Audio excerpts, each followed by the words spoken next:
Welcome to day 11 of my first body building competition. Morning routine cleanser and sunscreen ಹಚ್ಕೊಂಡು empty ಸ್ಟಮಕ್ಕಲ್ಲಿ 250 ml of water ಜೊತೆಗೆ 30 ml add ಮಾಡಿ ಕೊಡಿದೆ. And daily ಎದ್ದ ತಕ್ಷಣ 1 litre water ಜೊತೆಗೆ chia ಸೀಡ್ಸ್ನ add ಮಾಡ್ಕೊಂಡಿರ್ತೇನೆ. ಇವತ್ತು ನನ್ನ ಫಸ್ಟ್ ಮೀಲ್ಗೆ 150 gram rice and 200 gram of ಚಿಕನ್ನು ಆ್ಯಂಡ್ 100 ಗ್ರಾಮ್ ವೆಜಿಟೇಬಲ್ ತಿನ್ಕೊಂಡು ಕಾಲೇಜ್ ವರ್ಕ್ನ ಕಂಪ್ಲೀಟ್ ಮಾಡಿದೆ. ಇದನ್ನ ಕಂಪ್ಲೀಟ್ ಮಾಡೋಷ್ಟರಲ್ಲಿ ಟೈಮು ಆಗೋಗಿತ್ತು. ಎಗ್ಸ್ನ ಬಾಯ್ಲ್ ಮಾಡೋಕ್ಕಿಟ್ಟು ಸೆಕೆಂಡ್ ಮೀಲ್ಗೆ 100 gram sweet potato and 1 orange ಅಷ್ಟೇ. ಸ್ವಲ್ಪ ಹೊತ್ತು ರೆಸ್ಟ್ ಮಾಡಿ ಥರ್ಡ್ ಮೀಲ್ಗೆ 40 ಗ್ರಾಮ್ ಓಟ್ಸ್ ವಿತ್ ವಾಟರ್ ತೊಗೊಂಡು ಜಿಮ್ ಬಂದೆ.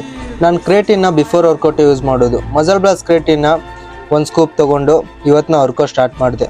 ಸ್ಟಾರ್ಟಿಂಗಲ್ಲಿ ಲೆಗ್ನ ಟ್ರೈನ್ ಮಾಡಿದೆ. ಇವತ್ತು ಸ್ವಲ್ಪ ವರ್ಕೌಟಲ್ಲಿ ಚೇಂಜಸ್ ಇರಲಿ ಅಂತ ಲೆಗ್ ಎಕ್ಸ್ಟೆನ್ಷನಿಂದ ವರ್ಕೌಟ್ ಸ್ಟಾರ್ಟ್ ಮಾಡಿದೆ. ಬಾಡಿ ಇವಾಗ ಕಟಿಂಗ್ ಫೇಸಲ್ಲಿದೆ. ಇವಾಗ ಲೆಗ್ ಎಕ್ಸ್ಟೆನ್ಷನ್ನು ಬೆಸ್ಟ್ ವರ್ಕೌಟು ಲೆಗ್ಗೆ. ನೆಕ್ಸ್ಟ್ ಲೆಗ್ ಪ್ರೆಸ್ಸು 4 ರೌಂಡ್ಸು ಮಾಡಿದೆ. ಲೆಗ್ಗೆ ಟೋಟಲ್ 5 ವೇರಿಯೇಷನ್ ಮಾಡಿ ಕಂಡೀಷನ್ ಚೆಕ್ ಮಾಡಿಕೊಂಡೆ. ಇಂಪ್ರೂವ್ಮೆಂಟ್ ಏನೋ ಇದೆ, ಬಟ್ ಈ ಕಂಡೀಷನ್ ಯಾಕೋ ಸಾಕಾಗಲ್ಲ ಅನಿಸುತ್ತೆ. ನೋಡೋಣ, ಇನ್ನೂ 50 ಡೇಸ್ ಇದೆ. ಅಷ್ಟರಲ್ಲಿ ಆದಷ್ಟು ಟ್ರೈ ಮಾಡ್ತೇನೆ. Next shoulder workout.